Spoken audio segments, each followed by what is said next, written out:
না নাই? সুবহানাল্লাহ, কি সুন্দর ইসলাম! আল্লাহু আকবার। Balance religion.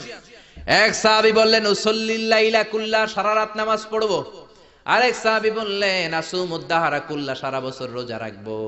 আরেক সাহাবী বললেন আতাজিলুন নিসা, আমি বিয়ে করব না। বিশ্বনবী তিনটারই ধমক দিলেন। বিশ্বনবী বললেন তোমরা কি আমার চেয়ে বড় মুত্তাকি হতে চাও নাকি? বিশ্বনবীর চেয়ে বড় মুত্তাকি হওয়া যাবে? বিশ্বনবীর চেয়ে বড় বুজুর্গ হওয়া যাবে? বিশ্বনবী বললেন তুমি কি বলছো? আমি কইছি সারা রাত নামাজ পড়ুম। বিশ্বনবী বললেন না, পড়বা না। বিশ্বনবী তার জীবনের কোনোদিন সারা রাত নফল নামাজ পড়েন নাই। বিশ্বনবী এশার সালাতের পরে ঘুমিয়ে যেতেন, মাঝরাতে তাহাজ্জুদ পড়তেন, আবার ফজরের আগ দিয়ে উঠে তাহাজ্জুদ পড়তেন, আবার ঘুমিয়ে যেতেন, ঘুম থেকে উঠে ওযু সারা ফজরের 2 রাকাত সুন্নাত পড়তেন, তারপরে ফজরের নামাজের ইমামতি করতেন। বিশ্বনবী ঘুমিয়ে গেলেও তার ওযু কোনোদিন ভাঙতো। এটা ছিল বিশ্বনবীর রাতের নামাজ। বিশ্বনবী বললেন আমি